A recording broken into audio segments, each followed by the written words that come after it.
বাবার কাছে ললিপপ চাওয়ার মতো চাচ্ছে দিচ্ছি কিন্তু কোনো অ্যাকাউন্টেবিলিটি তো ছিল না। কোনো উন্নতি কি হয়েছিল? ইসলামী ব্যাংকে যে হাজার হাজার কোটি টাকা, ইসলামী ব্যাংকেই তো 30,000 কোটি টাকার মতো দেওয়া হয়েছে। নতুন টাকা ছাপিয়ে দুর্বল ব্যাংকগুলোকে সহায়তা না করার সিদ্ধান্ত থেকে সরে এলো বাংলাদেশ ব্যাংক। তারল্য সংকট কাটাতে 6 বাণিজ্যিক ব্যাংকে দেওয়া হয়েছে 22,500 কোটি টাকা। এবং এতে সবচাইতে বড় যে দুশ্চিন্তার বিষয় সেটা হলো মুদ্রাস্ফীতি। যদিও মুদ্রাস্ফীতি বাড়বে না বলেই আশাবাদী গভর্নরের, কিন্তু কেন হঠাৎ বাংলাদেশ ব্যাংকের এই টাকা ছাপানোর সিদ্ধান্ত, কি বলছেন গভর্নর? অবস্থান কি চেঞ্জ করতে হবে না? হ্যাঁ, সাময়িকভাবে আমি যদি 7 দিন আগে টাকা ছাপিয়ে 7 দিন পরে টাকাটা তুলে নেই, অসুবিধাটা কোথায়? দেশের ব্যাংকিং খাতের mafia S Alam group Awami League সরকারের সময় জামাত মুক্ত করার নামে 2017 সালের 5 জানুয়ারি সামরিক গোয়েন্দা সংস্থার সহায়তায় অভিনব কায়দায় চট্টগ্রামের এ গ্রুপটি ইসলামী ব্যাংক দখলে নেয়। এরপর নিয়ম না মেনেই ব্যাংকটির অর্থ লুটপাট করে এস আলম গ্রুপ। নামে বেনামে ব্যাংকটির মোট ঋণের অর্ধেকের বেশি এস আলম নিয়েছে বলে জানান ইসলামী ব্যাংকের নতুন চেয়ারম্যান ওবায়দুল্লাহ আল মাসুদ। কি লাভ? টাকাটা তো চলে গেছে সিঙ্গাপুরে। চলতি বছরের জুন শেষে ইসলামী ব্যাংকের ঋণ স্থিতি দাঁড়িয়েছে 1,74,760 কোটি টাকা। সেই হিসাবে প্রায় 1 লাখ কোটি টাকা এস আলমের পকেটে আছে। আর এই এস আলম গ্রুপের লুটপাটে দুর্বল ইসলামী ব্যাংকগুলোতে আস্থা যেন ফিরছেই না, কাটছে না তারল্য সংকট।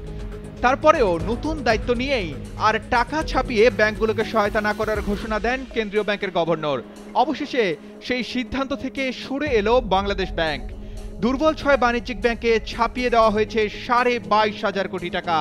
বৃহস্পতিবার মতিঝিলে বাংলাদেশ ব্যাংকের প্রধান কার্যালয়ে দেশের আর্থিক খাতের সমসাময়িক ইস্যু নিয়ে সাংবাদিকদের সঙ্গে আলাপকালে গভর্নর এ কথা বলেন। টাকা ছাপাবো না, সেখান থেকে আমি সাময়িকভাবে সরে আসছি, কিন্তু পুরোপুরিভাবে না। রেগুলেশন যখনই দেওয়া হবে সেটা এনফোর্স করার দায়িত্ব বাংলাদেশ ব্যাংকের।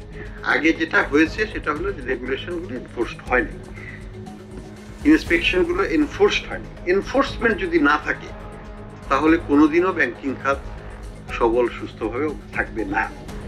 কাজেই এইখানে আমাদেরকে বাংলাদেশ ব্যাংকে এই প্রচেষ্টাটা নিতে হবে এবং আমরা পারবো ইনশাআল্লাহ। তিনি বলেন, তারল্য সংকটে ভুগতে থাকা দুর্বল ব্যাংকগুলোকে সহায়তা করতে ঋণ দিচ্ছে সবল ব্যাংকগুলো।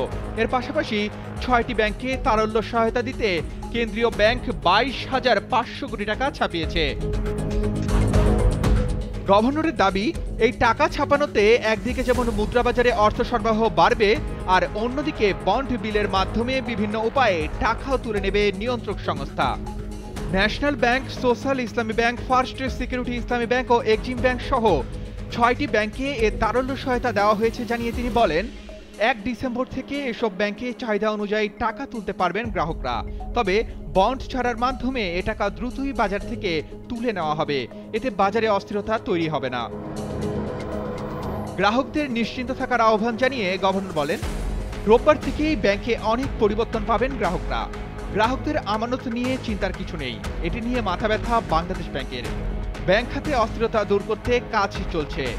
যেসব গ্রাহক যথাসময়ে ঋণ পরিশোধ করতে পারবে না, নীতিমালা অনুযায়ী তাদের বিরুদ্ধে ব্যাংক শক্তভাবে ব্যবস্থা নেবে বলেও জানান গভর্নর। তিনি বলেন, বাংলাদেশ ব্যাংকের কঠোর মনিটরিং পলিসি অব্যাহত থাকবে। এর আগে গত 11 নভেম্বর 17টি বাণিজ্যিক ব্যাংকের সঙ্গে বৈঠক করেন গভর্নর। বৈঠকে তিনি বলেন, আর্থিক অনিয়মে দুর্বল হয়ে পড়া ব্যাংকে আরও বেশি অর্থ সহায়তা দিতে হবে সবল ব্যাংকগুলোকে। Arman Ali, Daily Sun.